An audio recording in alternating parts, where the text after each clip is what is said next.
Recording, it is ready to go. Here, I think. Yep, it is. So here we go. Right, I'll count it down in 3, 2, 1. Asbestos, asbestos, asbestos, asbestos, asbestos. Again, asbestos. Soundproofing, insulating. Easy to fit when molded. Easy to work in the form of boarding. As easy as wood to cut, plane, drill, nail, screw, chamfer. Homogeneous and non-splintering. Light. Easily joined and sealed. Hey, silly boy, silly Ann boy, silly boys.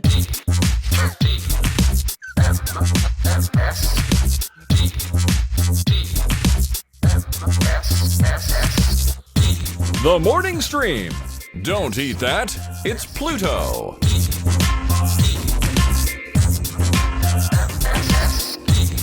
Good morning, everybody. Welcome to TMS. It's the Morning Stream for Thursday, November 9th, 2023. Scott Johnson here. Brian Ibbett there. Yes. Woo!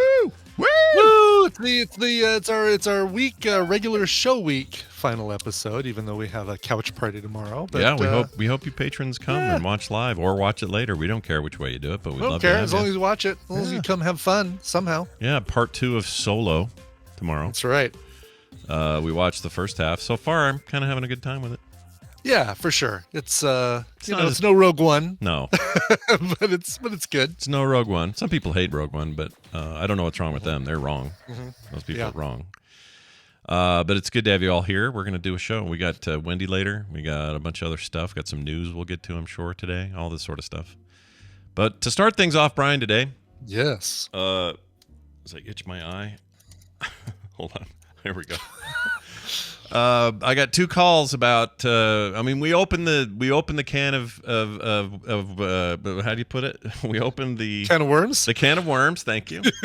Yes. I was going to say whoop ass, and that's totally wrong. Well, we might. I mean, that's still up in the air. We might open a can of whoop ass. Yeah, but for now it's just worms. But we opened a can of worms when we talked about Disney lines and people having to take a dump in the line and all that. And I knew we were going to hear from people, but I didn't know one of them would be Gary from Lantronix, formerly now at Disney, soon to be retired. Sure. He had thoughts and some very interesting takes. So here's the first call is from Gary. He called 801-471-0462 and left this message. Okay. About pooping. This is who I'd expect to hear from, honestly, because he was until he retired from there, our man on the inside. Who else would know? We don't know any other Disney people. Yeah. So we don't. Unless you guys are just lurking and never speaking up. Yeah. Here's your if chance. you are, please un-lurk and let's chat about free tickets. Yeah. Unmoor yourself from the darkness and let the truth be told. Right, exactly. Here's what Gary had to say. Check this out. Hey guys, it's Gary now, no longer from Batu, Gary of Leisure, I guess. You're talking about pooping in line at Disneyland. We didn't see a whole lot of that, even at Rise of the Resistance, but that would have been known as a Code H. And for a long time I wondered why it was a Code H. And that's because originally it was for horse manure on Main Street. But then we also have Code V, which I'm sure you can figure out what that is, and Code U. And we get a lot more of those two than we do of Code H's. So just thought you'd like to know. Thanks. I don't know what Code V is. Someone help me. Is that a barfer? It's a puker? Yeah, vomit. I'm sure V stands V for vomit. Vomit. Oh, duh. Yeah, and U for urine. So a U I figured out, but a V was like not clicking. But of course it's vomit. Yeah. Okay. All right. I saw Code V when I went there with the kids, and Carter was like 7 or 8, and she was so scared because we were doing Space Mountain, and she was so scared not because Space Mountain is scary, but because the line that gets you there is so thematic and lit, and the voices going. Intruder in Sector 4, blah blah blah. And all there's stuff. like the hum, the constant hum, and yeah. You feel like you're in this place that's very foreign and very intense. And she says, "This ride's gonna make me throw up, isn't it, Dad?" And I said, "No, it's not at all. I promise. You never throw up anyway. Everything's fine." And as soon as I said that, we rounded a corner, and there was a big old barf patty on the ground. Oh no! And then somebody it was around the corner. Like that means they hadn't even gotten on the ride yet. Yeah, right, exactly. And she saw that and went, "I'm out," and freaking just like bolted for the edge and never got on the ride that day. But really? Oh, funny. But she did later, right? She's gone. She's been since. Yeah, she conquered that. In fact, she's my love's theme park person now in the family. Cool. But when she was younger, I thought she was gonna forego it forever. But anyway, so there's one take. All right, so Gary's seen some stuff. All right, okay. So Gary letting us know about the. I thought it was going to be H for human. Like, okay, we have human poop in case there was dog poop somewhere, like somebody's assistive dog. Oh right. Poop. I do like that. It's based on the horses on Main Street, though. I think that's great. Yeah, that makes sense. That totally makes sense. Kind of old timey and Disney in its own way. Anyway, here's the other dude that wrote in or called in. It is Tom from New Hampshire calling for the morning stream. First of all, I gotten by. Second of all, you were just talking, I was listening to Tuesday's show about people leaving themselves in inappropriate places. I work at a Walmart, and we see that a lot. People do it, dogs do it, kids do it, old people do it. It's amazing. They just walk away. How do they do that? It makes no sense whatsoever. Anyway, enjoy the show, guys, and see you later. Be silly. Hang up. First of all, I love this guy, this Tom guy. He's great. Never heard from him before, but we'd love to hear from him again. Second of all, I didn't even think about it, but I guess Walmart has a tradition. Oh, reputation. Yeah, exactly. Yeah. I mean, I've never seen. Well, I did see a kid puke at a Walmart, but I've never seen any of this other stuff in any Walmart. Yeah, no, I don't think I've ever seen in person somebody pooping in a public place. Yeah, not that I'm aware of. There may have been some, some kind of clandestine exit. Sure. I might have not noticed, like somebody, dashing behind the peaches. Mm-hmm. Somebody dashing behind the Totino's bread display or something. Yeah. And dropping a quick deuce. Did your son work there? Did Tristan ever hear? Well, I guess we'd have to ask him. I'll bet he did. Yeah. I'll bet. Because when you're there every day and you're working that many hours, I'm sure you see stuff. You've got to see stuff like people pooping. I'm sure. Yeah, I'll have to ask him next time I talk to him. He was over here day before yesterday with his brand new car. Well, his newish car, his new to him car. Do you like it? Is it cool? It's a little Audi, it's right? Cool. It's an Audi TT 2016, really sharp little sports car. Yeah. So he's had two new cars in the time that I've still had my Kia Soul. I think it's time for Brian to get the upgrade. Dang it. Yeah, that's right. You got to just go total it or something, then you're good. All right. Would somebody please run into me so that I could get a new car? Please? And I'm sure it's not a problem to bring it up on the show and say, go total it. And then if you totaled it, nobody would think you were. Now, even if it happens accidentally, which would happen accidentally, I'll just say it right there. It would happen accidentally. Yeah. But now when if and when it does, somebody's going to say, oh, he just did it for the insurance money. We're going to have to purge episode 2552 from the earth just in case. Look at that, 2552. You didn't even make a note about the fact that it's palindromic. Oh, I didn't know. I didn't even think of that. I was supposed to mention the other day when it was 2550 because it just seemed like a milestone. But then I forgot. Well, like we're in the numbers where it's like whatever. Yeah, exactly.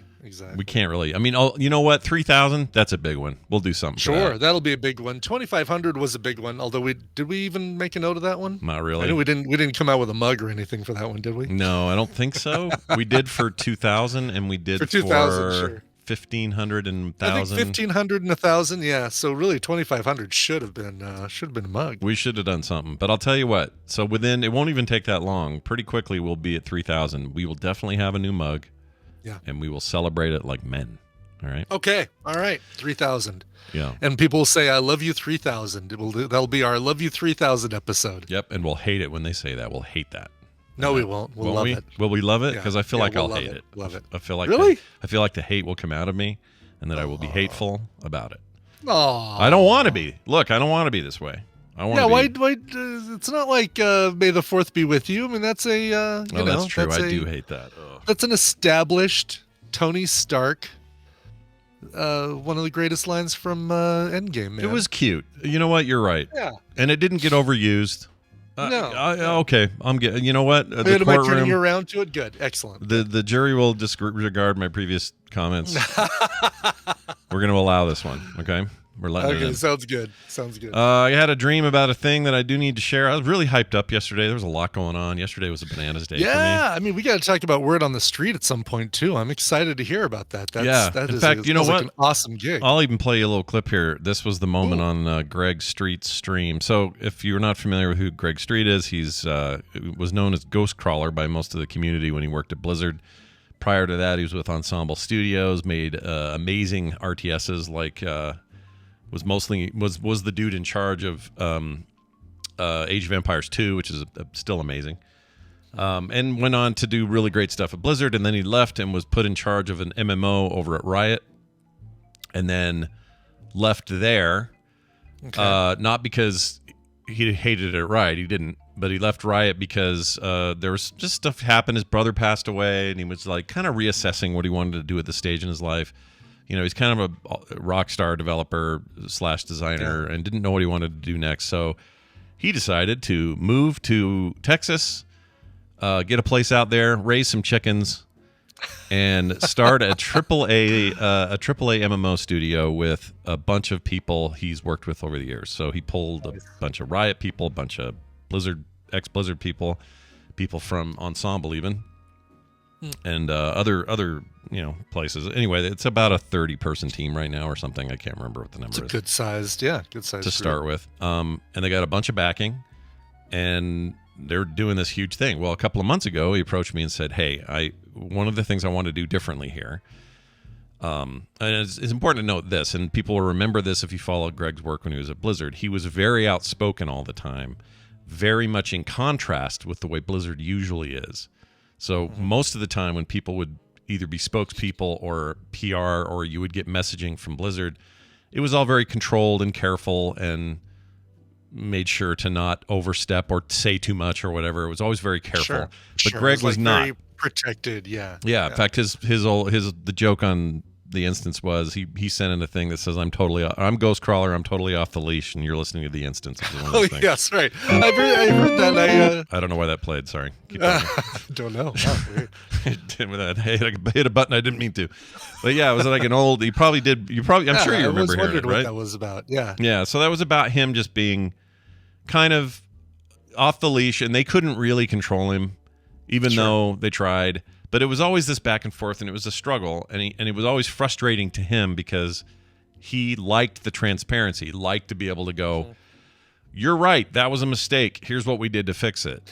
Right, and let the people know. Yeah, I mean that's such a Second Dinner does that with the Marvel Snap, and they talk about, we really made a mistake by nerfing Eliath, and we've decided to scale it back and return it back to what it was, and it's that kind of communication that you instantly forgive a mistake a company makes if they do a whole mea culpa and say, "Oh yeah, we blew that. Sorry." Yeah, and if they're not, and if they put it back, yeah, exactly. And if they're doing it in a I don't know. There's one thing you don't want too many cooks in the kitchen, right? That's the thing. But there's definitely room in the games business to open things up a little bit, work with players more, especially games that are very community driven, like an MMO. Yeah. And so that's what he wants to do with this new studio. It's called Fantastic Pixel Castle is the name of the company. And you can find it at fantasticpixelcastle.com. They did a whole AMA yesterday. And during the AMA, some of you may have heard Greg say this on the stream. If I can find it, here it is. We are going to do a podcast that we're partnering with our good friend, Scott Johnson. So that was nice to hear. But that also let me finally open up the gates and quit hiding the secret, because for about 2 months I've known about this. And he approached me and said, I want to do this, and I want to do this transparency thing. And I can't think of a better way to do it than a regular long-form monthly show where we bring in artists, devs, me, you, and we just open it up and we say things like, if somebody has a question like, how much AI you guys going to let into your process? We want to answer it honestly and straight and say, this is what we're doing, this is what we're not doing, this is where our limits are. Like, they want to be open and transparent in a way that is actually really weird in the industry. Most companies just straight up don't do this. Yeah. They're afraid to. They're afraid that it, results in some backlash or customers saying, "Oh, I liked it better the other way. You guys suck." And exactly. And there's always going to be somebody who's a poop. Sure. But Whatever. the idea is like, fine, let there be a poop. We're gonna talk about it. We're gonna be open about it. So starting on the 14th, which is what next? Is that next Wednesday? 6 days from now, or 5 days from now. 5 days from now. Tuesday. We'll do our inaugural episode, and it'll be live. We do it at 12 p.m., so noon Tuesday, and it will be so about an hour after TMS ends, and it'll be our first episode. I think that one will probably be mostly me, Greg, maybe Halinka, maybe I'm not sure who else is going to be there. Oh yeah, Brian Halinka, awesome dude at Blizzard, showed up at a couple of live BlizzCon instance episodes. Just the nicest guy. He used to be in charge of PvP Cool. over there. I remember that name. Yeah. He's awesome. He's coming. So another Brian in our lives. Just bring him on in. See, aren't you glad you didn't name the cat Brian? Oh my gosh, dude! Every single day, I thank my lucky stars I didn't name the cat Brian. I'm sure you do. I'm sure. But it's all very exciting, and so to my point, the reason yesterday I was so hyped up is I had that going on. DTNS. I had DTNS with no Tom, which meant I'm basically Tom for the show. Like Sarah and I are alternating stories, so I had to be on point for that. It was just a lot, and then this wedding, which I had to perform for my son. So all this stuff going on, and as a result, I slept like shit. Oh shoot! The night before, you mean last night? Last night, yeah. Just didn't, and it wasn't like bad. It wasn't like, oh, you're sick or those reasons. I just couldn't stop my brain from firing. Just blah blah blah. I was thinking about the show today. I was thinking about a segment we could do. I was thinking about 10 other things I want to do. Like it was kind of good, but not at night. I need to sleep. Right, exactly. Yeah. So I had this dream about a mirror, and it asked a question in the dream, and now we're to the point. Let's get to the mirror. Yeah. I gotta hash this out. It kind of haunted me and still is. Sure. You will never be the first face you see in a mirror. This sounds like stoner talk, but hear me out. Okay. You may receive I don't know. You could go outside and dig a rock up. And it's entirely possible that rock is the first. You're the first human face that rock has seen, or you're the first human face that's seen that rock. Okay, that's possible. Okay. You could do that. Sure. Pull it up out of the ground. Right. Exactly. Now nobody makes mirrors at home. Nobody does DIY mirror making. I see what you're saying now. Okay. So the very first reflection in a mirror will never be yours. You'll never be the first face that those mirrors see. Someone somewhere the first somehow. Face that the mirror sees, correct. That the mirror sees, correct. Well, all right, okay, let's analyze this. All right, let's go.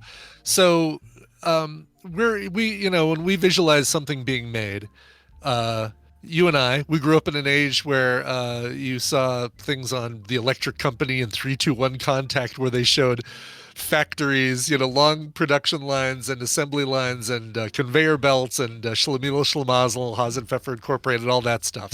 We assume that a mirror is produced by an empty conveyor belt. A big thing comes down, it comes back up, and there's a mirror there all of a sudden. Yeah, let's say that's true, or at least that's what we picture. I agree with that. I don't know how. I know it's it starts out as a piece of glass, and then they paint the back with this mirror reflective coating and blah blah blah.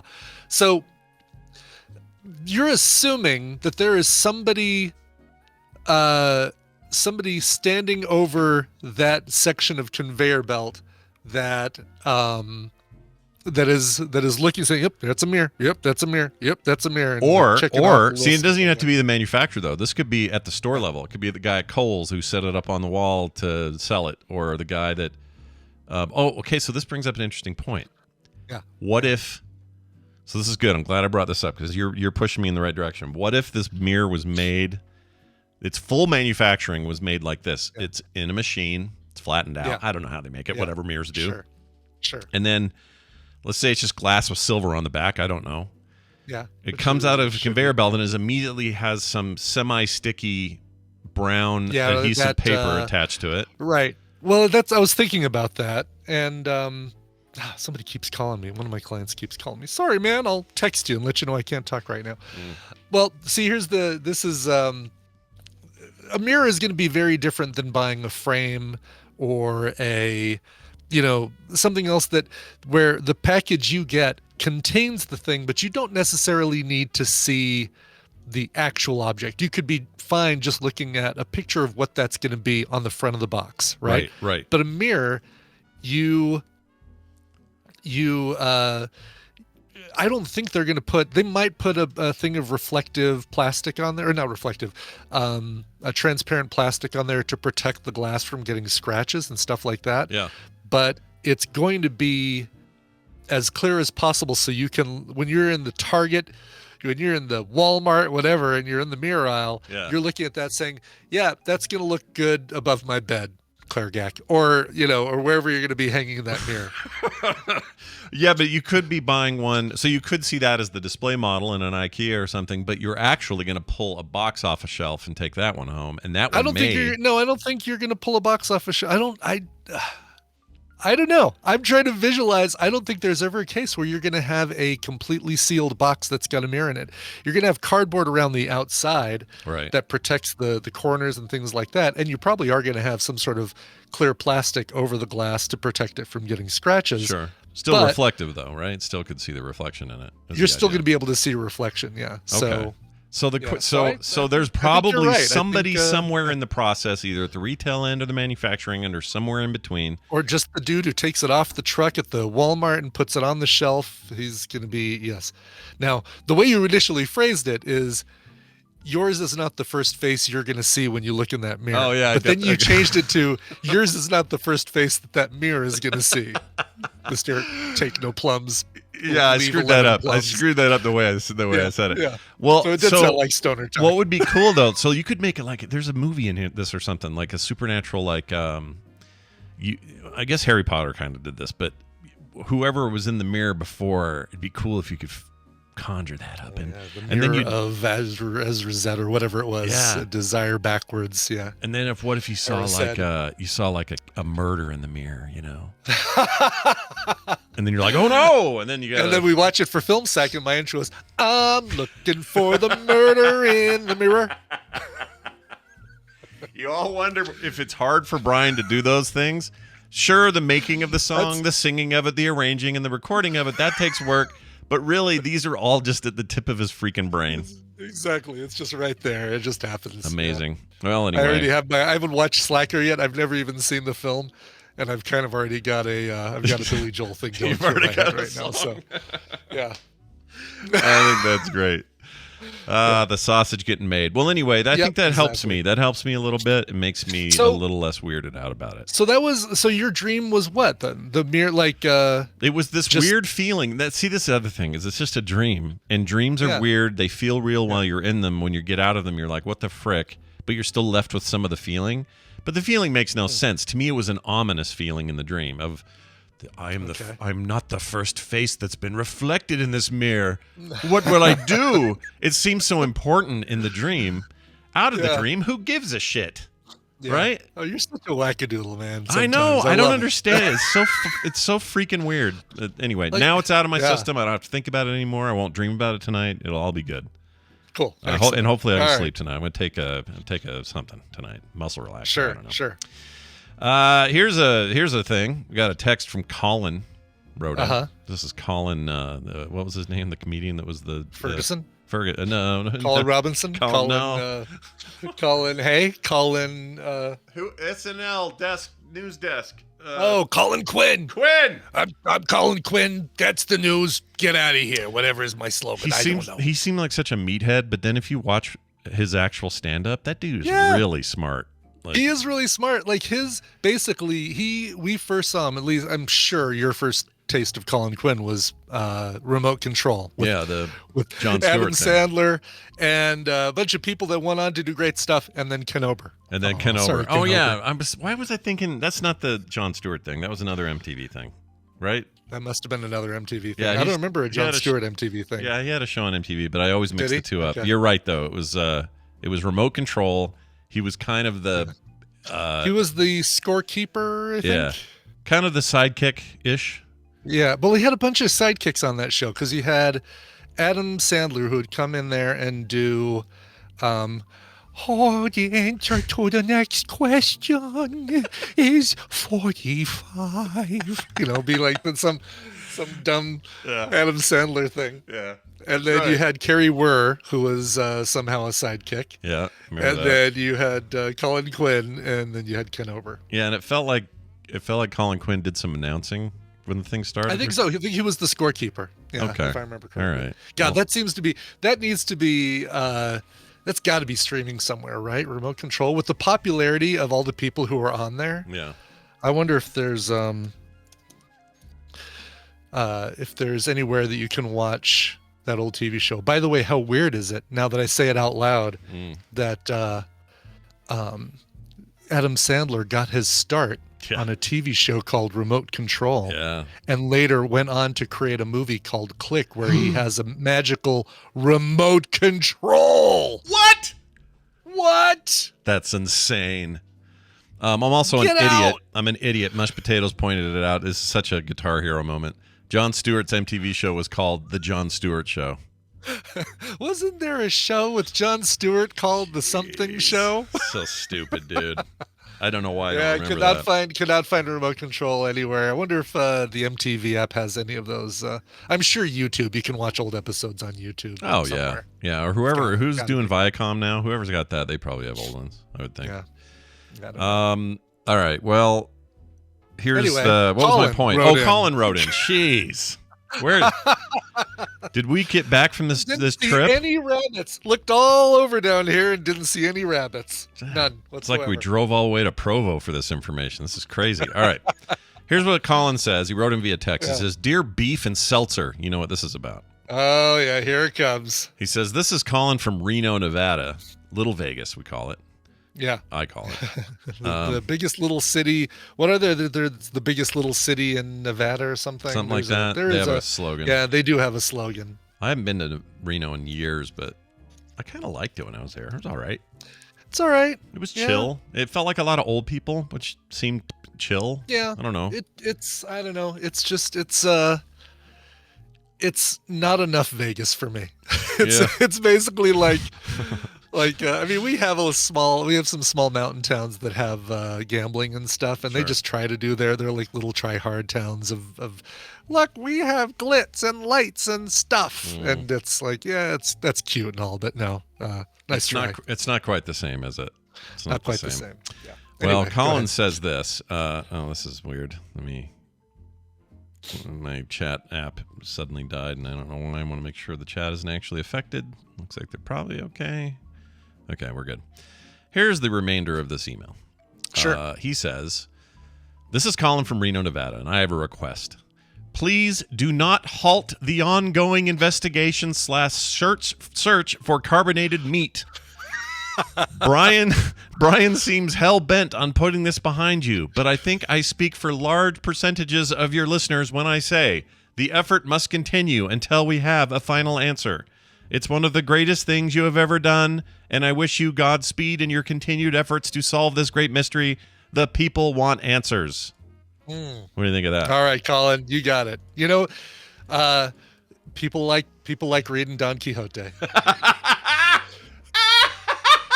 You're gonna just throw that classic under the bus. I love it. I love it. That's amazing.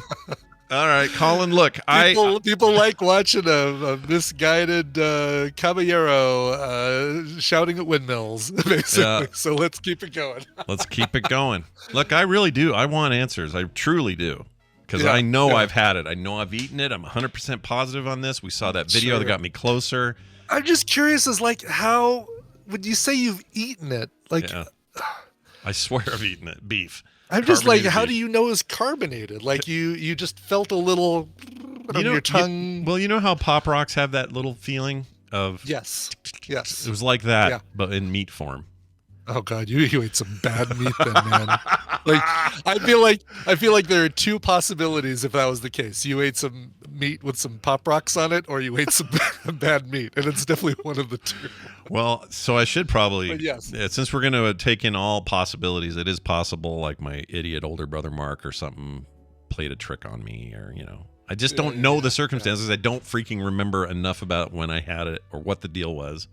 Yeah. I just remember. Oh, please. No, definitely please continue. Not just for Colin's sake, but for all the people out there who feel like they need the closure that you need. They're all dying to hear. Meat saga. They all want to know. They all need to know. And so we're going to let them know. All right, we'll let them know. Exactly. Yes. I think Red Fraggle has an idea too. Nanobots in the meat. That's just as likely. Ugh. You ate some meats with nanobots in it. Jay in the chat seems to be thinking like you. He says, "Are you sure you didn't eat a rotten steak?" I don't think so. I was never sick or anything. Yeah. I mean, wouldn't I be sick from it? I should have been. I don't know. Depends on how rotten it was, right? Like, you could have eaten a steak that was just on its way to being really bad, and its first stage is leaving your tongue with a little bit of a prickly mouthfeel. Could have been. By the way, yeah. Maybe the second time I've said the word mouthfeel, and the first one was probably during an episode of whatever that Alton Brown cooking show is, when he said it and I said, "Oh, I think I hate the term mouthfeel." I don't like it at all. It's a gross term. It's not cool. Yeah. Max Trollbot says, "Not all the people. I want no part of this," he says.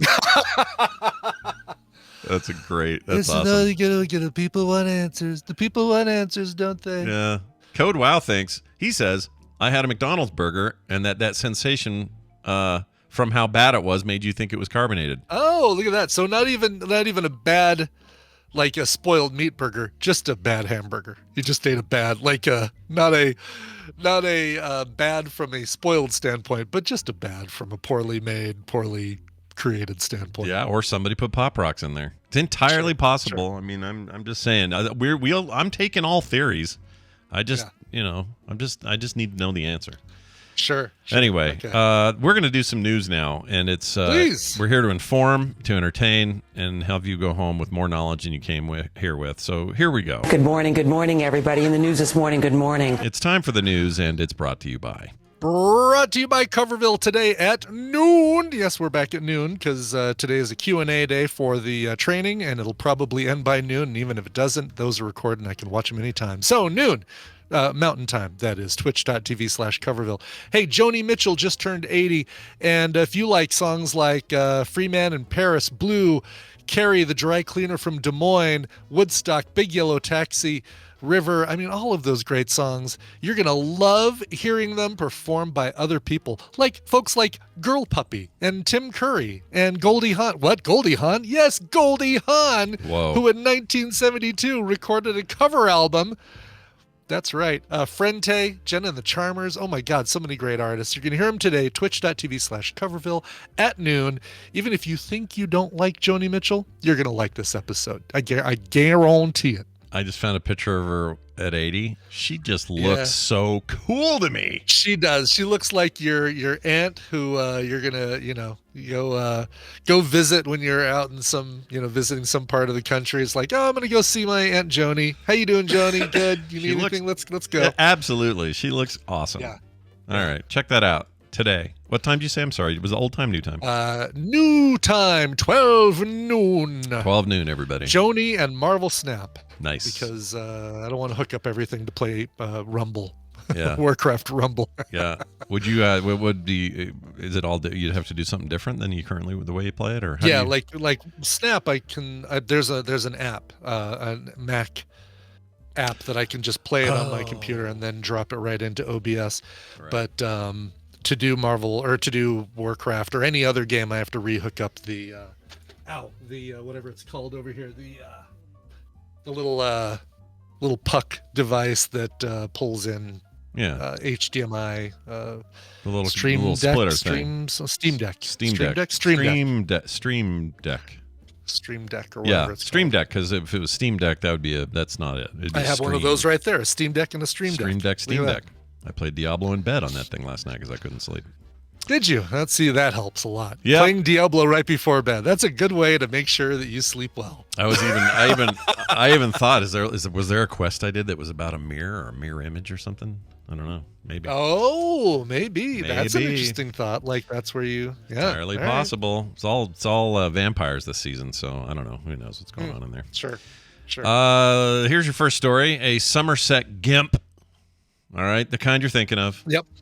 Okay, right. Yeah, like the Pulp Fiction Gimp, basically. That kind of Bring out the Gimp. Bring out the Gimp. Was banned from wearing a Gimp suit in public and, quote, crawling, wriggling, and writhing on the ground, unquote, for 5 years. Oh, man. This is a real bummer. This is in the UK, by the way. Okay, I love it. But he's known as the Somerset Gimp. Yep. Like this is his title. You can't tell the naked cowboy to put clothes on. Who remembers raise your hand if you remember the naked cowboy. Oh my gosh, that's still a thing? You think? Guy in Times Square wearing underwear playing guitar, the naked cowboy. I don't know if he's still a thing. I have to assume gravity's taken its toll by now and he's not looking that great, but I don't know. What do I know? Yeah. He was a huge deal though. In like the early 90s, he was a huge deal though. Is what I meant to say. Did I say dildo? Anyway. Dildo. He's a huge dildo. He's a huge dildo. A man known as the Somerset Gimp has been banned from dressing that way in his all-black gimp suit in public at night, doing all that stuff for 5 full years. Joshua Hunt, age 32, was issued with the sexual risk order after police linked him to 25 incidents across the country. This is, again, in the UK. Don't be blaming us for this one, you guys. Yeah. The order also prevents the self-employed gardener from wearing any type of mask or face covering in public unless for medical reasons. District judge imposed the restrictions following a hearing in Bristol Magistrates Court just a week after Hunt was convicted of 2 offenses under the Public Order Act of intentionally causing harassment, harm, or distress, or alarm or distress. Last week, hearing, heard how a man in all-black gimp suit had terrified 2 female motorists in May this year in Bleedon, near Weston-super-Mare. Weston-super-Mare. You guys just make up town names just willy-nilly, don't you? It sure feels like Weston-super-Mare. Yeah, Weston-super-Mare. What even is that? Anyway, apparently this dude's been doing this since 2018 in very remote locations. The evidence is what they say in this quote. The evidence of the earlier incidents is based upon intelligence reports, and the latter reports in more specific, says the judge. If the court is satisfied with the intelligence of the earlier incidents were of a sexual nature and committed by the defendant, there is material within that bundle that relates to that of a sexual nature and the acceptance of necessity. You guys talk gibberish over there. Yeah, no kidding. Exactly. So, oh, geez. I don't like the mask that the Somerset. We got a photo? I didn't know we had a photo. Yeah, there's photos in the link. And it's not just one mask. He has multiple masks that he wears. Oh, okay. Here we go. Oh yeah, there. With the sewn in cross outs. Yeah, the red X's and the grinning face and stuff. So. Yeah, I'm not a fan. I'm not a fan either, and it feels like if this guy was just doing it as like he's showing up at another, unveiling of a grocery store, or he's in the background of this tennis match kind of thing, showing up on TV. Yeah. That would be one thing. And then if he's not doing this for a sexual gratification, right, for his own little fetish pleasure kind of thing, and just doing it as a joke, then I'd say, what's the harm? Let him run around in this black bodysuit. But I think looking at the picture of the guy without the costume and then the costume, it's like, oh yeah, no, nobody wants this guy running around. No, I don't want him anywhere near me. That guy's freaking me out just looking at him. Yeah, no, he leaves a crusty trail wherever he walks, it feels like. Clamp down on your BS, Somerset, England. What's going on over there? Get your gimp under control, which is what they're apparently doing. Keep your gimp. 5 years of no gimping is apparently what they've. You have to abstain from gimping for 5 years. Yeah, said it with a powdered wig. That's right. Yes, exactly.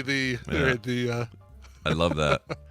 There are times I kind of wish we had that tradition here in the courts. I just think it'd be funner, more funner. It'd be more fun to watch. Funner. It'd be so much funner. I think I dislike Clarence Thomas a tiny bit less than I do if I saw him in a powdered wig, a powdered UK judge, not barrister. That's the lawyer. Are they just called judges in? Barristers UK, are lawyers. Judges are. Is magistrates or something? Is it just judges? What is the term for? They just called judges? Let's see. I can't find anything. Magistrates. I guess the barristers did wear, because John Cleese wore one of those wigs in Fish Called Wanda. Yeah, that's true. He was he was a barrister for sure. Lawyer, yeah. Just judges, they say. Okay. Just judges. Okay. But under the crown. Oh, a judge under the crown. I'm a judge under the crown. Yeah. Okay, so magistrate. So what is this may take us into. Sorry, Wendi, we just don't have time for your territory. No, but, I like this. This is fun. What is a magistrate? Yeah. What is a magistrate versus a judge? Yeah. And I guess we could Google it. Right. Hey, everybody, watch us Google on TMS. There's also a magistrate judge. Yeah, I think is what Zoe's grandmother was. Oh, that's cool. I didn't know that about Zoe's grandma. Yeah, that's cool. Did she lay down any hard law? I don't know what you do over there. Why does it feel like you're asking Zoe something very inappropriate? I don't know. I don't know. This is a day full of dumb Scott shit. A civil officer or lay judge who administers the law, especially when it conducts a court that deals with minor offenses and holds preliminary hearings for more serious ones. Okay.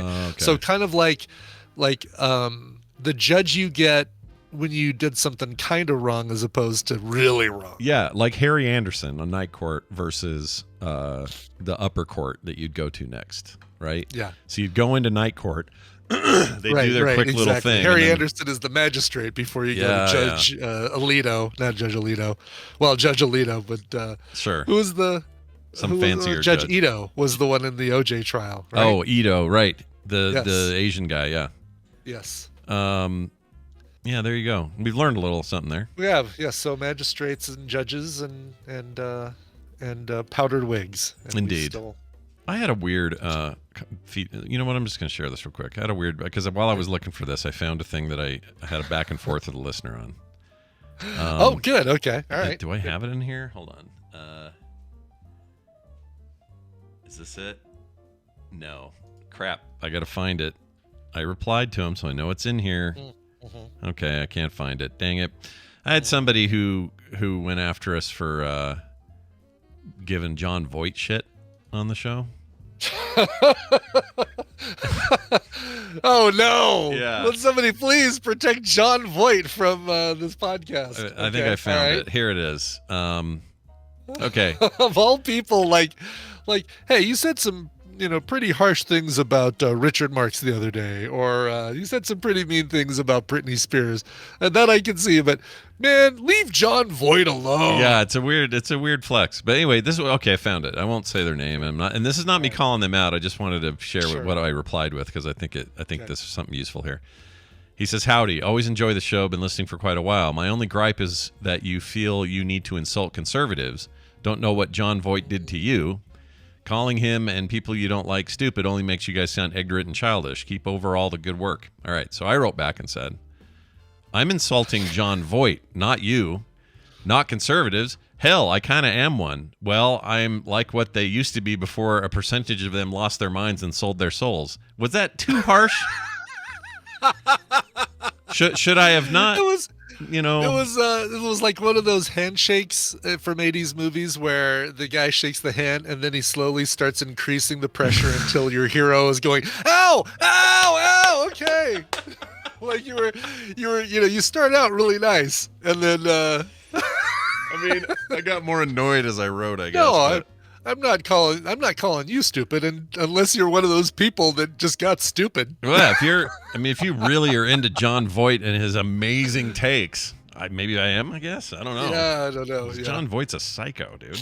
Yeah. No, I'm not listen, I don't care. I don't care to listen to what Scott Baio has to say these days, or what John Voight or. Who's another one? And for Ricky the record, Schroeder? Didn't Ricky Schroeder? You guys can call these guys conservatives if you want. They're not, Cameron? dude. Yeah, these aren't conservatives. No, they're weird, and they're doing weird shit. Yeah. So, yeah, whatever. I mean, call them what you want. Do what you want. I don't care. People can do whatever. I don't even know what Corey Feldman's political affiliation is, but I'm thinking he's. Oh yeah, he's weird on his own. He's steered off the road a little bit. Yeah. I saw a really funny video the other day where he was mic checking for because he performs now. Yeah. Does like a Michael Jackson thing. I had one of his. I had somebody from the opening act in my Lyft the other day, and he was talking about how Corey Feldman wouldn't let them come in and set up any of their stuff until he was done with his mic check, and he took forever with his mic check, which means that the opening band had to set up while people were filing into the to the auditorium to see the show. Well, whoop-de freaking do for him, dude, with this fancy needs. Like, he would not let them even bring their equipment into the backstage area while he was doing his mic check and doing sound check. What the heck, man? Yeah. Well, the video I saw. I'm sorry. So yeah, tell me about. Well, he was doing his mic check, and he goes. So he's like, he hadn't gotten to the mic yet. He's over here like fiddling with a guitar or with an amp or something. Yeah. And then he turns around, and it didn't gauge the right distance between him and the mic, and just smacked that mic right in the middle of his eye socket. Just bonk.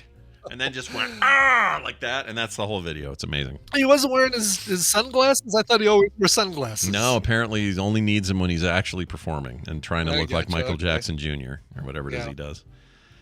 I am avoiding but the boy who cried woofed in the chat says, Scott, yesterday you said you're avoiding politics. Dude, I'm avoiding it like crazy. I'm avoiding it like a master.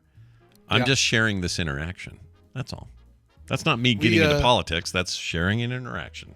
Right. T and I watched about as much of the debate as we could handle last night, which to say was Lester Holt saying, all right, we're about to start the debate. First, let's introduce the candidates. And they all came out. And then he says, all right, well, let's get this shit show started with Ron DeSantis. Here's the thing I would say about the current lineup, or specifically that Vivek guy. Oh, God. Take politics. I said this on Twitter as well. Take politics completely out of it. Just wash it clean of all political anything. No other issues. Just no politics at all. I would not be able to spend 5 minutes with that guy. No. His personality makes me want to break stuff. It drives me crazy. When we first saw him, we thought, all right, maybe we're going to have, kind of a voice of reason among the madness up there on stage. And I think he might be the worst one up there now. Like I thought, he's horrendous. Nikki and Ron DeSantis were pretty bad. This guy makes them look bad. I hate feeling like Chris Christie is the voice of reason. Only voice, the person closest to a voice of reason up there. Yeah, he's as close as you get to an old conservative anyway, which they just call rhinos and discount. They just like, oh, they're rhinos, so why do they count? So that's why I'm out, dude. You guys do you. Yeah. You have your little boy who cried fun. wolf. He's not saying he watched the debate. I'm saying I watched about 5 minutes of the debate. Yeah, I didn't watch it. Hell no. Yeah. I'm just saying in general that Vivek guy would drive me up a tree. Oh, yeah. I knew people like him growing up. Like, you would spend time in class with a kid like that, and you're like, I don't want to be around that kid. He is really annoying. Just constantly. He's a little too intense, and a little too intense in the wrong direction. Yeah, I just don't like it. Badly focused intense. Just gives me gas. Yeah. Anyway, here's another story. Florida. We're back to Florida, so don't worry, Gimp. Oh, good. Yeah, we're off the Gimp and we're on to the Florida man. He was cited for a booty patrol truck's resemblance to a border patrol vehicle. Yes. Have you seen the photos of this thing? Yeah, they're amazing. It's pretty awesome. Yeah. I'm going to share them with the chat here real quick. This is from the UPI. Here it is. Let's give you a shot of this thing. There it is. Well, there's video. I guess I can play the video, but I'm not going to play the audio. Patrol. Whoop, I did. All right. Don't you want to hear the newscaster say, booty patrol? Booty patrol. Now the weather. So this Florida guy was issued a citation when sheriff's deputies determined his truck labeled Booty Patrol was too close to resembling a Border Patrol vehicle, the DeSoto County Sheriff's Office said of the white Chevy Silverado. I used to have one of those. That thing drank so much gas. I'm glad I got rid of it. Oh, my gosh, Brian.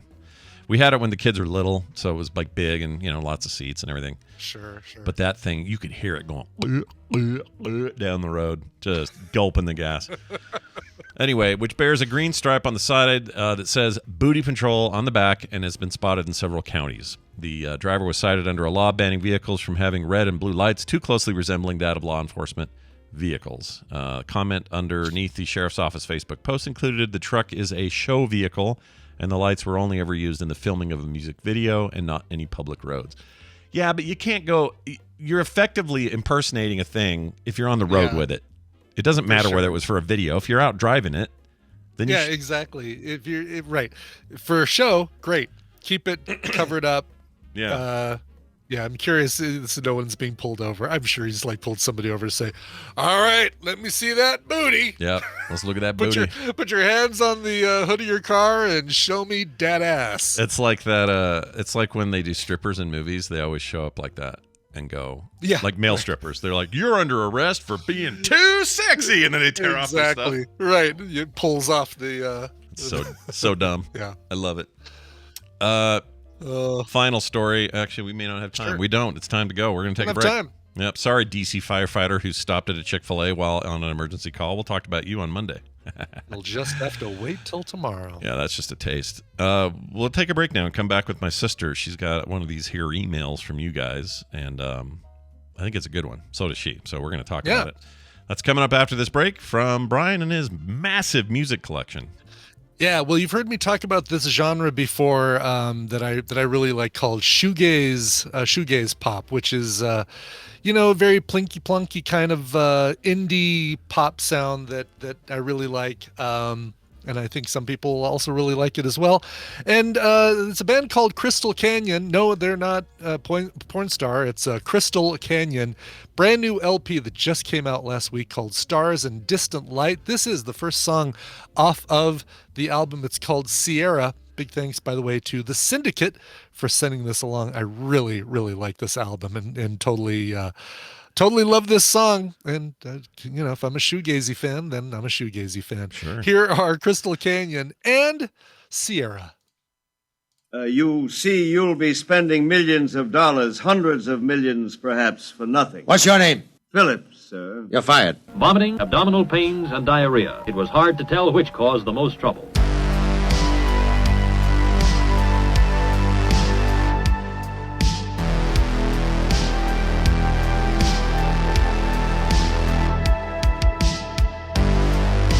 And we're back. Who is that again?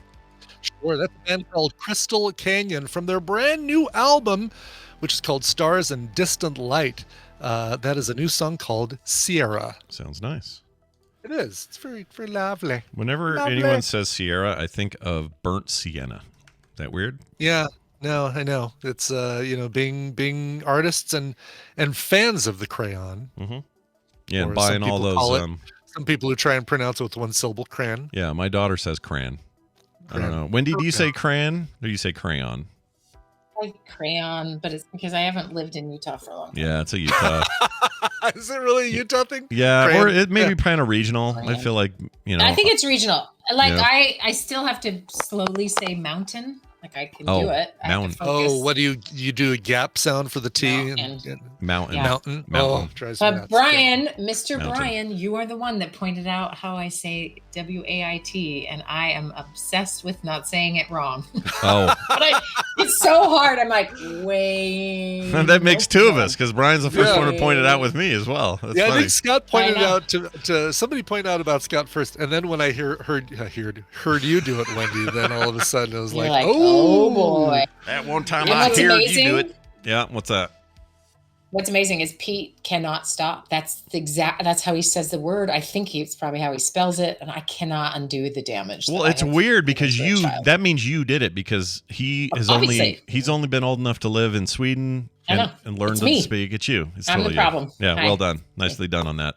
Oh, I forgot to play this. I'll explain the situation to Wendy. Don't worry. Okay, now it's official. Wendy's here, everybody. Now it's real. Yeah, now it's real. Therapy Thursday has been real. Yeah, we're super real now, so get ready and hold on to something. Wendy's here. She's my sister, but also a practicing real therapist who does real stuff all the time for real people and does realsteps.org as well. There's a lot of real going on. We're being very real today. A lot of realness. Yeah. I have heard from a couple of people who are new to your thing this year, or to this session, who are already raving about it. So just so you know, they already love where you're at. Somebody told me, I won't use names, but somebody said they had to go buy an actual alarm clock. And that's all I'll say. Do you know what that's about? You probably do. Yeah. Okay. Yeah. All right. Baby, we're gonna save their lives. I'm gonna quote someone. Someone in the Real Steps chat. We have a Discord channel. I'm gonna quote. Normally just has tea in the morning, soda at lunch, and milk or water at dinner. While cleaning up after dinner, I stopped and realized I didn't drink a soda today and didn't even notice. What is this witchcraft? It is witchcraft. I have one here right it's now. Awesome. I need to it's talk witchcraft. to you. All right. Well, we're going to get to our thing. So this is kind of a follow-up in a way. Sort of connected to what we've been talking about recently. Okay. I'll go ahead and just read through it. But this is from an anonymous listener who wrote in and said this. Maybe this can be a topic for an upcoming Therapy Thursday. It's somewhat related to the moral injury talk, which I got a lot of good out of. I consider myself a pretty sensible person who thinks of the immediate community around them and who tries to be good, respectful, and friendly to all regardless of any other factor. I let the person merge in front of me on the freeway. Boy, this is a person my wife should get to know. She gets so road ragey about cutting people off. Really? Oh, no. Okay. When people are bad drivers, she just, it's a whole different Kim. No one sees this but me. Yeah, anyway, wow. I happily ignore people in public being rude or pushy because I'd rather we move on with our day instead of cause a ruckus. I'm definitely an empathetic person because I can't stand to see and read the news because of the horrors of life are actually what got me into the darkest of mental states, resulting in medical and therapy or medication and therapy. Yeah. But it seems that every day more and more people are the opposite of what I am. People actively choosing to be hostile and aggressive, almost as if they enjoy misery rather than peace. A perfect example is right now I am working on a large Halloween haunt as a monster. So this is obviously an older email. Yeah. And the amounts of guests who come in to be rude, mean, and assault those dressed in costumes is overwhelming. I fear for any woman in costume because the men see them as an easy target for assault. And of course, due to corporate BS, we are at risk of being fired if we fight back. We've always had a-holes in the world, and I'm sure it's been a glaring result of the pandemic and political landscape over the last few years. But my question is, what do we do to reverse this on a smaller, more personal scale, and on the larger one as well? Thanks. Here, dude. Yeah, this is great this question. Is a dude after my own heart. Because this is a dude. Well, I think it's a lady, but a person after our own heart. I don't know. I call my wife dude, so what does it matter? Everyone's a dude. Wendi, you're a dude. Yeah. It's gender neutral now. Yeah, it feels like it. But I think he's saying he's a dude because he's saying he fears for any woman in costume. Oh, I thought they were saying me or any. Oh, yeah, that's a good point. They don't really say is the point, and I think you're right. Like he says, this person says that a lot of people come in to be rude, mean, and assault those dressed in costumes, and he says, or they say, they fear for any woman in costume because they see him as an easy target of assault. So I'm like, oh yeah, so might be a dude, yeah, might be a dude, but all right. So we'll say, friend. Yes, thank you, friend. Thank you, friend. You're a person after my own heart, friend. That's right. You're a friend of the show, and you're a friend of ours. Way to go. So Wendi, 15 minutes grappling with gender. What? Okay. Welcome to 2023. Yep. I know. Good. I want to say a thing about this real quick that just jumped out at me. The whole part about where is it? Okay, here it is. I can't stand to see and read the news because of the horrors of life. That bit there makes me wonder if we've got somebody who's not seeing more than there is. How do I put this? If you watch the news every day and you're really soaked up in it, you'll think that there's no such thing as anything but bad news because that's all they show, because that's what sells and that's all there is. And I say that this isn't me trying to call them out or anything, obviously. Sure. I hope, but I'm just saying, like, is that a sign of where some of this anxiety comes from? I know it can do for me. Like when I'm way too informed about all the negatives in the world, I tend to see the world from a negative perspective. And if I back off from that and I see less of it, and not so much like bury your head in the sand, but it's less impactful when you're not watching. So I watch news. Tina and I watch the news every night. We watch obviously Lester Holt, who I apparently adore because I can't stop talking about him. But you love Lester. You and Lester Holt may as well just elope at this point. Meanwhile, I think Wendy's juggling pots and pans over there, working on her. So you think you've got talent audition? Whoa! What is that? What is? Is that? What is that? What is that? Are you operating a Zamboni or something right now?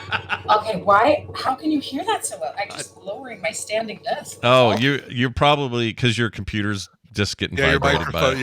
Exactly. Yeah.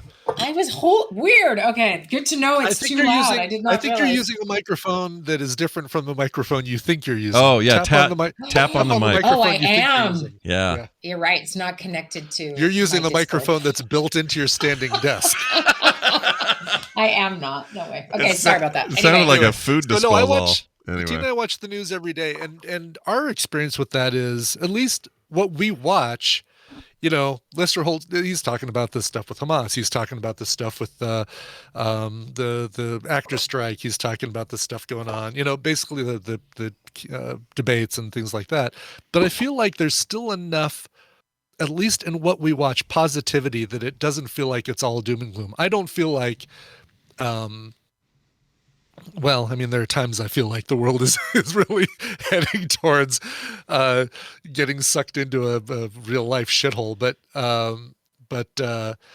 for the most part, I feel like there is still some positivity around, and there's it's not that hard to look for it, not that hard to find it. But I've never felt like this overwhelming sense of dread just from watching the news. That might come from something else. Yeah, and you're obviously you're not doing like 24-hour news, right? Like no. Yeah, no, we're watching. Yeah, and we're watching. You know, local news certainly sprinkles in the. And now here's a story about a squirrel riding a moped. And, yeah, you know, you get that sort of thing. You get the fun little local like flavor stories and all that kind of stuff. Yeah.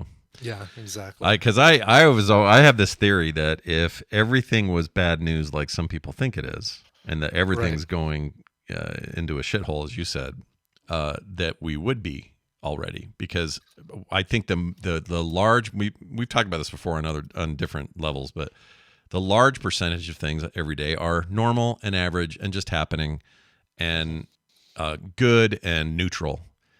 If it was predominantly negative in every single person's life all the time, I'm not even sure we'd be here. Like we'd have destroyed ourselves by now. Yeah, for sure. Absolutely. So I just think it's just it's a weird mirror to look into, especially 24-hour news networks. If people are watching Fox or CNN or anything in between all the time, and that's where they're getting their info, those networks are motivated 100% 24 hours a day to push stuff that enrages, freaks you out, makes you concerned, makes you paranoid. Like I really think that's a problem. It's bad. Now, I'm not saying that that's 100% this issue at all, but it's an interesting offshoot from the conversation. Anyway, Wendi, sure. So let's take it wherever you want to take it, though. Now that we've taken a ride. Now that we've veered off from one sentence from from our friend's email here. Yeah. That was very funny to watch. It's great. That was great. It's funny because this person says, "I definitely empathetic because I can't stand to see and read the news." Oh. Yeah, that's true. I guess I read that wrong. No kidding. Actually, yeah. Yeah, I kind of read into that. It's all good. Yeah, my bad. I liked your theory. It was great. But I'm actually gonna steer it with that concept of the person knows they're empathetic, feels a lot of feelings, right? And so this feeling of like people are being particularly mean, they're gonna maybe be more sensitive to some of that than someone else who just doesn't pick up vibes very easily, right? Mm-hmm.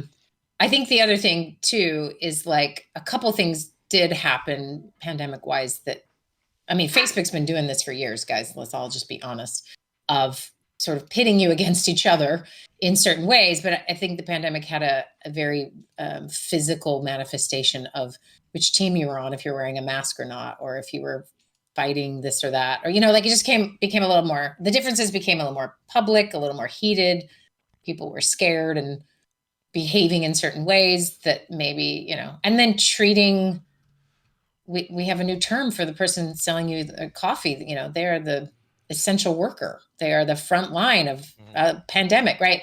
And so I think behavior, we all collectively became more sensitive to behavior in retail that maybe was always bad, but it kind of has turned towards other people as well, right? I mean, we have the video of Kevin and Costco or whatever. And so I think the awareness, it's kind of the thing, we've talked about this before, like you get a new car and then everyone's driving that car and you're like, whoa, I didn't notice before. Yeah. I think everyone's collective sensitivity went up a little bit. And also bad behavior went up. I mean, I live in a state where There is hard data to show people drive worse than they did before the pandemic. Yeah. They drive faster, they drive more recklessly or whatever, right? And so there is kind of a weird thing that maybe has occurred. It's not as all doom and gloom as maybe you would think, but this person is feeling it. So let's start with that. And this is a really key sentence. I consider myself a pretty sensible person. Yeah. So everyone considers themselves a sensible person. I'm not sure if everyone's aware of this. Most people, unless they're nobody says, great. I really consider myself to be a really bipolar and sensible. I don't ever know what's going on. Yeah, right. 100%. Yes. Most people think that. Sure. And most people, if you ask them, think they care about the community around them and that they're good and respectful and friendly. Right. I can almost guarantee, unless they have some decent self-awareness, and they are just jerks and they know it, most people would consider themselves that. So let's try to figure out what is actually maybe happening. Like, what is happening? If everyone thinks they're decent, kind people, you know who is the nicest person I know is Kim. Yeah. But behind the wheel is Kim, a sensible, lovely, kind, generous person. I mean, she's often correct about why she's mad behind the wheel. Like, she's correct that the guy cut her off. She's correct that the guy's tailgating her. She's correct usually about the reason. But unlike if we're in the mall and somebody cut in front of her, she would be like, "Oh, I'm so sorry. I didn't, I hope I didn't get in the way." She'd be a very different. In the car, she's like, "Oh, freaking a-hole." Is she all right? What is she? Is she so tailgater behind her? Is she a slowdown? Is she a Mostly none of that. So she won't do anything to put anyone at risk or cause an altercation. Good. All she does is just turn into someone who says stuff. So she'll start going, "Oh yeah, you're good. Okay, yes, I'm that too." Right? Like, she's like, "This guy is hugging my." And it's the only time you'll ever hear Kim swear. "This guy's hugging my ass right now, and I'm about ready to explode." And I'm like, "Honey, it's fine. He'll go around. Just give him a second." "Yeah, but he's been," and like, she just really gets fired up about it. Yeah, my buddy Chris Brown. So like I said, I feel like I'm a pretty considerate driver as well. If somebody flicks their turn signal on and there's room, I'll totally let them merge. If someone tailgates me, I just kind of roll my eyes at them and say, if I get out of the way, you're just going to do the same thing to the person that's 3 feet in front of me or one car length in front of me or whatever it is. Right. But I will call them out. And Chris Brown was in the car with me, and Tina's used to this. She just kind of laughs it off. Chris Brown was like, "Brian, calm down. It's okay, Brian."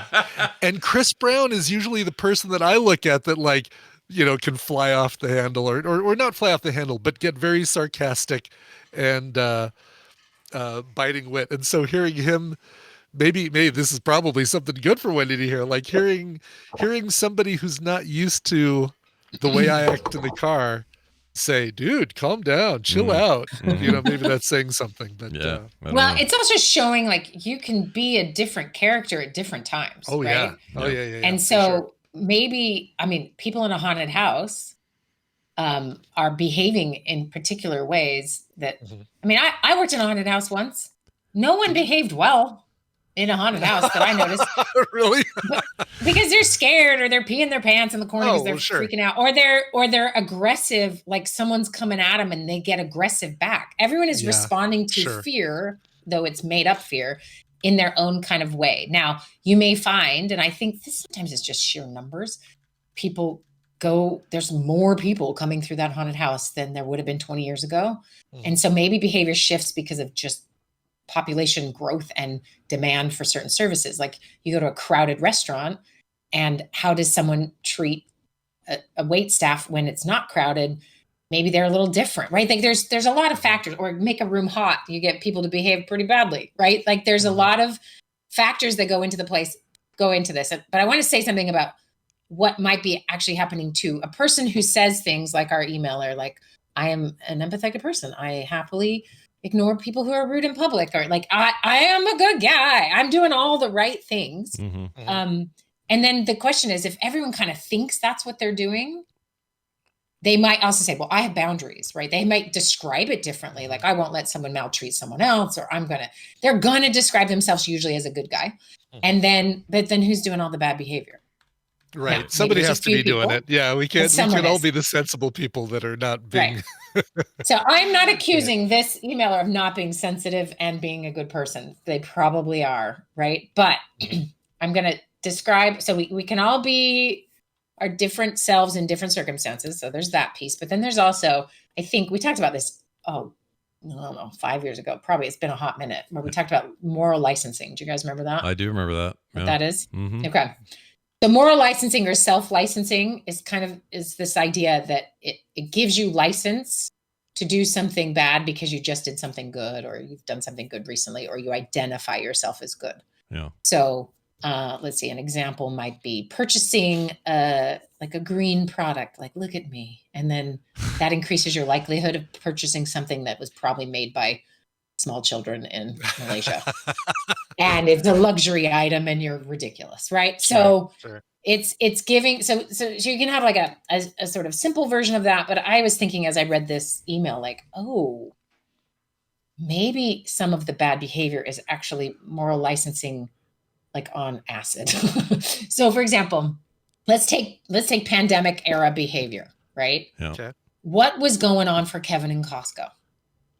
How did Kevin have the moral licensing or self-licensing maybe of, I am in the right here?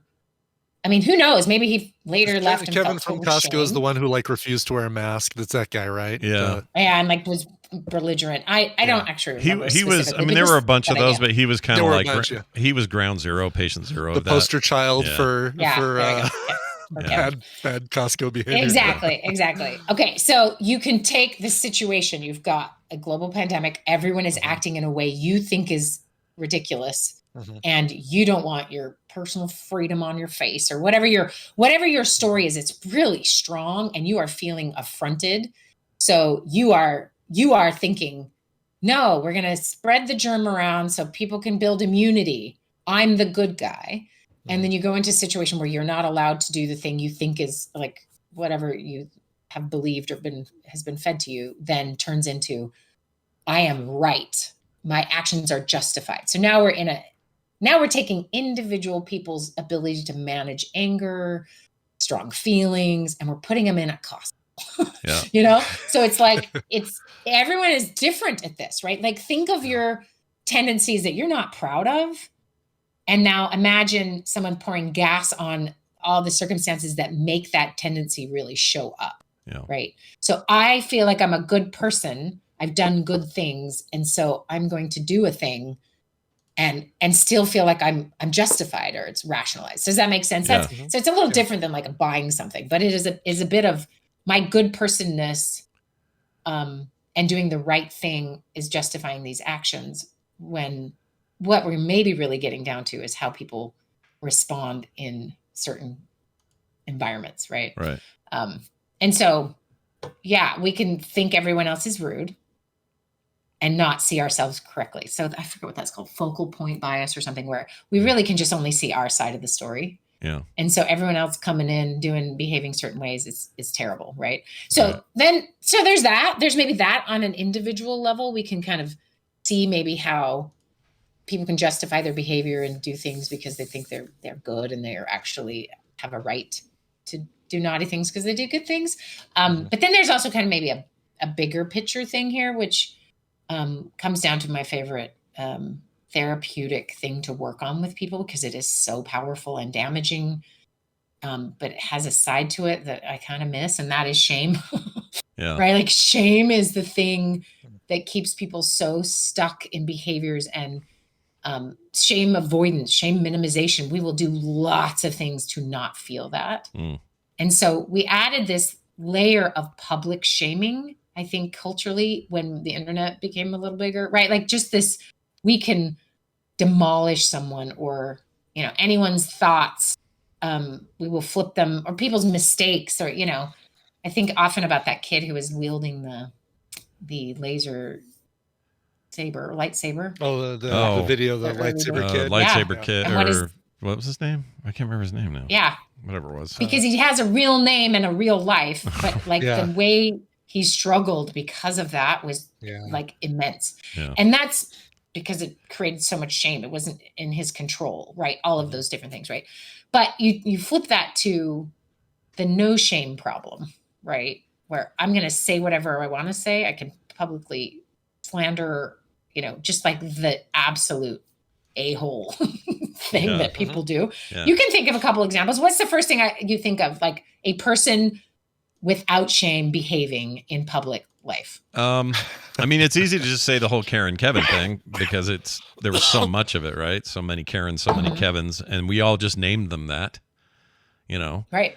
So they were these faceless people that kind of had a common haircut. They often seemed to be white. Like we have all these things that we amalgamated about them and then called them one single name. We made it real simple. Right. We redacted them down to, or reduced them down to one nickname: barbecue Karen, or bottled water Karen, or Starbucks Karen. Or but like anybody who does, the problem is there's some people who do this sort of thing because it makes them money, and then there are people who do it because they just got caught on camera having a moment, right? Yeah. So I'm having a hard time thinking of anything. Like which one's more? Well, the more devious one are people that do it on purpose and know they're doing it and have a big money trail as to why they do it. So if you make your living being a jerk on YouTube because you do random pranks on strangers at Walmart for clicks, that's a different category of jerk. Yeah. Than somebody who happened to be at a Walmart and made a scene in the moment. But otherwise, we've never heard of them, and they didn't. They don't make money from that. So I don't know. That's a hard question. I don't know how to answer it. Right, and everyone has different dispositions too, right? Like sometimes people are more naturally more like, oh, let's settle down, peace. They want to avoid the conflict. Others may, that's just their style is to be louder or brasher or whatever. Yeah. And then you've got like how that all works in the public square is wild. And then, the internet is a whole nother version of the public square that just, it does its thing. I often think of, and I'm going to say this as politically neutral as I can. But Donald Trump has invited something into the political discourse that I think is there sort of secretly, right? But it's very open, which is he feels shame about his height and his hands and other things, but he does not feel shame about breaking social norms of like decorum or that type of thing. And I think the starkest reality of what he did, and then you give him a Twitter handle, was that bullying or behaving in those particular ways, and there's no recourse if the person doesn't think it's wrong. And there is no sort of, I would say so many structures or many institutions have been built on shame being a part of the equation, right? Like think of Nixon. Yeah. Nixon chose to resign after lots of people told him he ought to. But that's, if he had no shame, it was just like, whatever, that he would, at that time, I don't think that was a publicly viable option. Yeah. And I think Trump broke the glass ceiling on that. You could say a lot about Nixon, but he was weirdly, through all of it, kind of a statesman to the end.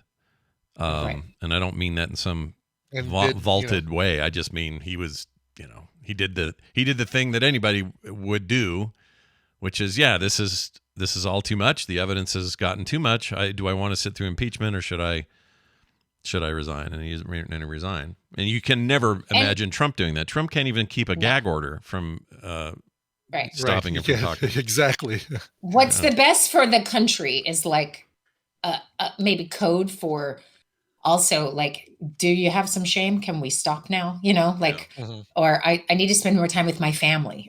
Like that's code for, you've broken the norms, right? Yeah. Like you think at one point having a president of the United States Clinton was a great example of like, we were freaking out about his sexual stuff. And, the president of France for all of eternity has a mistress that we all talk about and know about, right? Like it's a cultural difference, right? But there's the public agreement that has shifted. And I do think, there's just a crassness that is like more allowable. And it's as if the loud parts get spoken or the quiet parts are spoken out loud. And you can say, oh, is this good for us to just have less collective shame? Or is there just, as a species, you've got to have a couple things in place that we all agree on so that we don't. And I do think that has shifted a little in sort of public sphere, right? Like people maybe talk a little differently and behave in different ways. In fact, I saw this amazing clip of like a town hall meeting, and I swear I was watching Parks and Rec. Like I'm watching their town. Is this real? Is this? And it's just real, right? And maybe it's always been a little real, right? It's just maybe we are aware of it. It's getting filmed, and that's the tricky part. So then we all get in this like despair mode of like everyone's more awful, and then we can isolate from people or not work something through or stay over here and be a good guy when really, sometimes it's just you've never learned how to deal with conflict and we're conflict avoidant or, whatever it might be. And so the answer is not don't be a bad guy or despair and hide in your closet. It's a lot more of, maybe stats are helpful. Sometimes I find stats helpful and I forgot, I don't know, maybe someone could look it up, but like, is it actually happening more? I do know bad driving in Minnesota is definitely up, But where are we seeing this? Is it as bad as we think it is? And because if it's all you think is happening, you're going to just keep seeing it and looking for it. Yeah. I was trying to, I had this funny, I had this conversation with my kids the other day, a couple of them. We were having an argument because I was showing them statistics from 1990 until today. And violent crime is down overall. Yeah. And has been trending down for a very long time. And you have blips and beeps and dips and peaks and stuff, but it's for the most part, it's a downward thing. It's also worldwide, not just the States, but the stats I was looking at were from the States. And these are actual statistics. They're not, some biased thing. It's just actual stats. Here are the raw numbers. They really had a hard time reconciling that because, in their minds, things are much. You're at any moment you're going to get shot. At any moment you're going to get mugged. At any moment you're going to get whatever.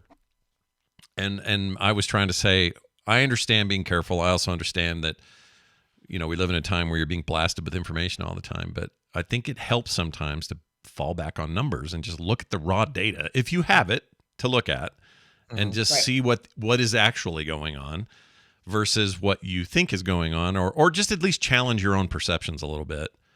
Yeah. No matter where they are, even if they're too Pollyannish about where we are, you're going to find people who are way too positive during a negative, and yet that seems discordant as well. So, sure. I just think there's an opportunity when numbers are available, like yours in Minnesota, and these for what my argument. It's not fun, but it's a great way to look at it and go, I see the math. Sometimes the math is different than what I'm seeing. And it will help you, I think. It helped me. Yeah. And you're answering his final question, which was, what do we do to reverse this? Yeah. And you're exactly right. What you're doing is shifting perception to more of grounded in reality, right? So that's helpful. Also, just think about this for a moment. If you go in, and this, I'm going to give everyone this assignment. But if you go into a situation already ready for someone to be a jerk, you're just more likely to find it than you are if you are going in with a different expectation. Now, that's why it's so shocking when you're in some kind of retail experience and someone is losing their mind and you're just like, what? Because that is not what you expected going in there, right? No. And then the more sort of protected you act, and I mean, I could take this all into individual psychology on another day, but like the more protected you are acting, the more weary you are of everyone's nuts and crazy. And like, you're just going to keep seeing it when it may not fully be there, or overreacting, or being proven right, or whatever it might be, because you are just trying to protect yourself, right? You're scared. But if you back it up to where is your information coming from? Is it fact? Is it fiction? Is it someone flaming fiction? Which I think is a real thing where they get you terrified. I mean, I don't know. If I came in your house and I started screaming fire, what are you going to do? Mm-hmm. You're going to respond. Your body's going to go, what? And you're going to be ready. Now, if I'm telling you, you cannot go to the grocery store because, perfect one is Halloween candy with razor blades in it. Right?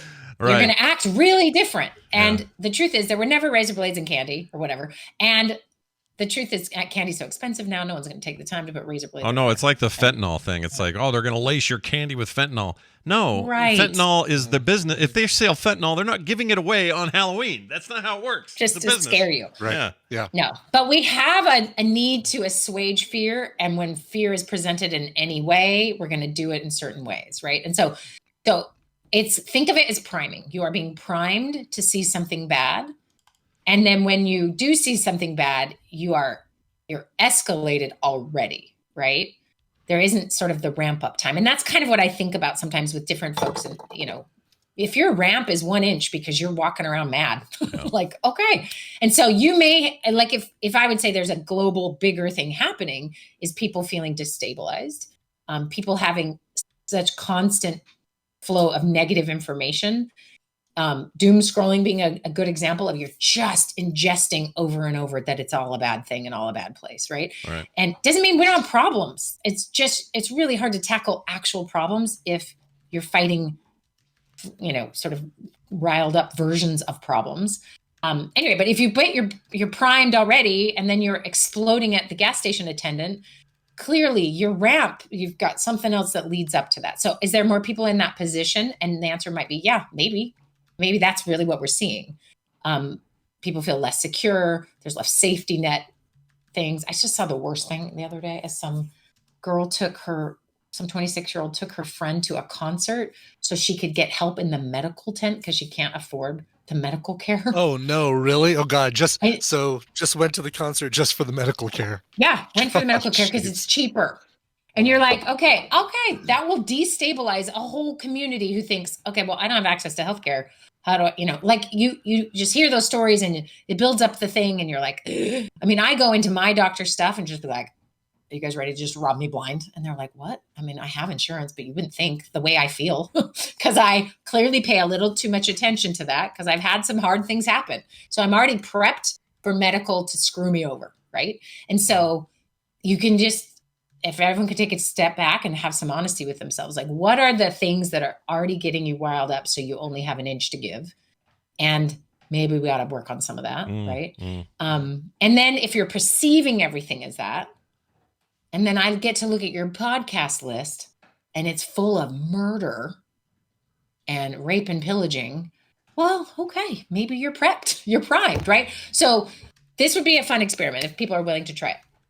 Prime yourself for one or the other this week. Just plan a date, plan a time to go into the public square and interact with people and prime yourself. You can do, this is obviously a really rigorous study. You can either pay attention to like, okay, let's come up with 2 things to consume. So find a good news, I think it's the Good News Network on Instagram and Facebook. And then there's another one, Good News. Anyway, but you just read about some cool thing somebody did, right? Find your hero, read about something amazing that was created or built or something. Find right? that John Krasinski podcast or the YouTube show that he was doing for a while. That was good. I like that. Yeah. Find something like that and just consume it. Okay. And have it be a decent 15, 20 minutes worth of consuming, and then go drive or go into a store or interact in the public, right? Just prime yourself and kind of see what happens to you in some of those interactions. Now do the opposite. I want you to listen to the scariest murder mystery podcast or watch a bunch of people fighting in a street, watch a protest that's gone really bad, whatever. Just like prime yourself for people are terrible and they don't have my best interest at heart and I got to protect myself, and then go do the same thing. And you will have maybe different experiences. I don't know. I haven't done this. I just know personally I can make this fluctuate pretty easily with what I'm paying attention to. And Thanksgiving's coming up, folks. You're going to have conversations maybe with people who you don't see eye to eye with about certain topics. You can use this little trick and prime yourself for compassion or prime yourself for neutrality or non-engagement if that needs to be the thing. Or my favorite phrase I heard recently was to say, "Oh, that's funny. You would think I would want to talk about that." Yeah. Or they bring up something crazy and you just go, oh, that's interesting that you would choose this location for this kind of conversation. Yeah. You know, you just kind of flip it back with like questioning your judgment to have this with me right now. But just sort of like, how would you handle that versus, all right, I'm watching Fox News all morning and I'm ready to fist fight my brother-in-law as soon as we sit down at the table, right? Mm-hmm. Like, try it. Prime yourself slightly differently and see what happens. I like it. I like that a lot. This is great. This is one, you know what, sometimes you guys will feed off a topic and then you'll send us a thing that's just sort of connected. This is a great one for that. Yeah. So feel free to, to branch out from stuff we cover and send emails like this, because I think this is a great one. This is good, Wendi. Are you, so it's going good, realsteps.org. Nobody can sign up right now, though. That's great. We're done for this round, so you just have to be. You just have to sit there and groove on it. Yep. Just grieve it. Yep. No, yeah, we'll more information will come about other things, but yeah, this round has started and fantastic. People are loving it. Yeah. So we are happy to have them. They're so cool. Everyone's so great. They are great. Go talk about like weeding yourself out. Like, or also perception, right? Like maybe these guys are really bad, but truthfully, like just the kindest, coolest people. And I always come back to this, started tying this back to the email, is like, if I focus on what amazing things people are doing, because there are endless amazing things people are doing. Yeah. And just simple kindnesses that are happening.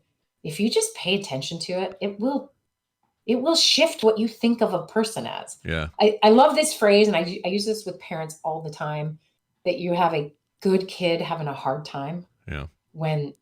And that is every human being. They are basically at their core good, having a hard time. Yeah. And they may have been having a hard time for so long, it feels really hard to see that good part. Yeah. But you'd be amazed if you just kind of put that on your t-shirt and live that a little bit and just think, oh, that guy's having a hard time. I'm gonna do that. I'm gonna do a shirt that says, I am a kid having a hard time. Just a kid having a hard time. Well, have a fantastic week, and may all your Peters say waint. We'll see you next time. Bye now. Okay. All right. Well done. Yeah, good stuff very today. Good. Yeah, I like that. Brian, we gotta go. But before we do, Jeff Sire wrote in, said this. Okay. Scott and Brian, how do you pronounce pedant or pedant? I assume those are the two choices. Pedant? Or...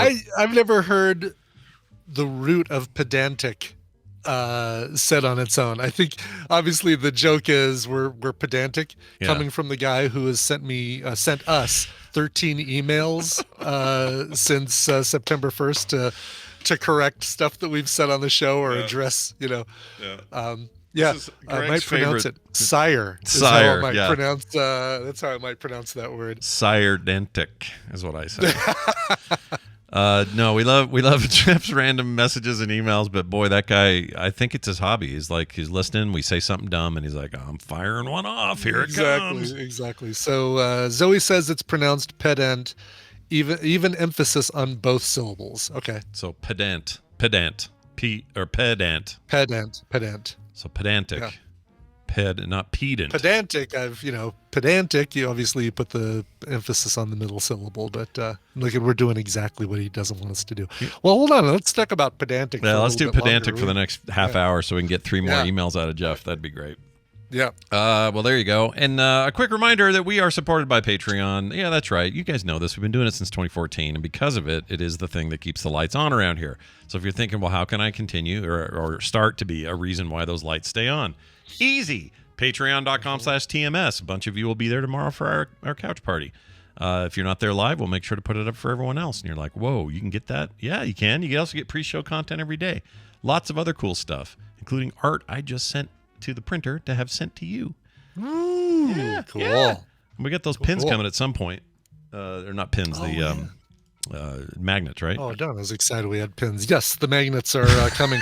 I've had nothing but it's like, oh, cool, we have pins coming. No, you're talking about the thing I'm doing right here. These here. Yeah, look at those.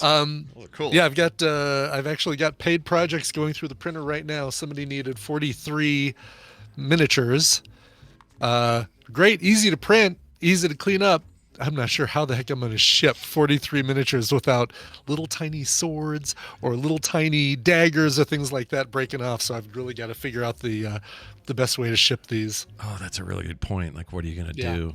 Giant... Everything else about it is really easy. Like loading up the printer and cleaning things and making sure they look good and they printed fine. But it's like, oh no, I've got a bunch of, because you don't want to cure those with the supports on them. You want to take the supports off before you cure them with the ultraviolet light. Right. And that makes them hard, and that makes them a little bit more brittle. Yeah. I don't know. Because someone's holding out a sword like this, that's a little skinny arm with a little skinny sword. Exactly. So I've just basically got to really figure out some clever padding to make these things not hit each other or hit the sides of the box or anything like that. It's going to be some work. It does sound like work. That'll be fun though. Let me ask you this though. So this is going to get Jeff all fired up, but do you say pins or pens when you talk about like push pins or a pin you would wear? Like a thumbtack pin. You would say pin, right? Pin. I say like pin if also. If I'm bowling, I'm trying to hit the pins. Yeah, I'm not trying to hit the pens. Yeah, I never say pens. Who says pens? I'm not drinking milk. I'm drinking milk. I'm drinking, I'm not this is my leg, not my leg. My league. my leg. My leg, yeah, there's the one that people say. Yeah. My dad said crick instead of creek. Yeah. That was a fun one. Warsh. I'm sure. Warsh was a good one growing up. Tina's mom says Warsh. That's awesome. Never change, mom. Tina's mom. Exactly. Well, that's it for today's show. We're going to get out of here now. We got music, a request probably of some sort. Yeah, we do. This one's going out to Zach Poinier, who says, "Hey, Speedo and banana hammock." Look at that. Two words for the same thing with S&B. On November 9th, I will be turning 44. So I'm requesting a cover. Growing up, when riding in the car with my father, he liked country and I liked rock. We compromised with oldies. My favorite was The Lion Sleeps Tonight by The Tokens. So if you have a modern cover of that song or a cover song of a Pearl Jam song, which might be considered an oldie nowadays, would be an awesome present for this guy. Can I get a cool sound effect or two about Jackie Chan or something funny of your choosing? Jackie Chan. Oh, man. Hold on. Do I have any Jackies? I'm searching here. Okay. Here's holy crap. I know we've recorded him doing something. Oh, what's that one we love?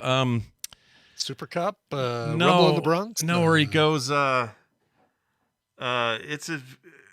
The Tuxedo, The Spy Next Door. It's where he says, the thing he says, oh, yeah. It's something with the fruit or something. What does he say? Shit. Hold on. Yeah, no, he says Peter Piper picked a... Oh, Peter Piper played the flute or something like that. Yeah, something like that, exactly. Okay, hold on, let's find it. Yeah, that should be the thing that helps you find it. Oh, I found it. Here we go. Enjoy. Here's a Peter Piper playing the flute. There you go. There we go. There's your Jackie Chan, Zach. He says, by the way, I saw carbonated marinated meat on a Google search. Is that what y'all are talking about, Scott? No, that's where you do the soda thing. That's Dr. Pepper chicken. That's a whole thing. No, but I appreciate everyone hunting it down. It's not that, though. So everyone just know that. We have that one's put to bed. We know it's not marinating in Dr. Pepper. It's something else. Yes. Yeah. All right. So let's get to this. So The Lion Sleeps Tonight. We all know the Tokens cover, here in Timon and Pumbaa cover that one for Lion King. We're not going to go down that rabbit hole, of course, again. But what you don't know is that all comes from something way, way, way, way older. The Weemaway song really came from an old African chant called Mbube. M-B-U-B-E. I'm sorry, M-B-U-B-E. Yeah, exactly. And Weemaway started out as Mbube. Interesting. The sound. And before it was The Lion Sleeps Tonight, it was a song by kind of the earliest you can find that goes back is Solomon Linda was the original writer and performer of this. Here is a version that goes back to those roots of the song, performed by Ladysmith Black Mambazo, who we loved as part of the Paul Simon album, Graceland. So this is the original covered by them more in the spirit of the original than the Tokens Lion Sleeps Tonight, if that helps. It's Mbube or Weemaway, performed by Ladysmith Black Mambazo. Here it is. We'll be back Monday, plus a bunch of other stuff this week. We got Core and Film Sack and, Coverville today. Guess the Connection tomorrow. Just a load of content, man. So gear up, everyone. We'll see you on Monday. Get more at frogpants.com. Benevolent. Benevolent. He really struggled with benevolent. He did. That's a yeah.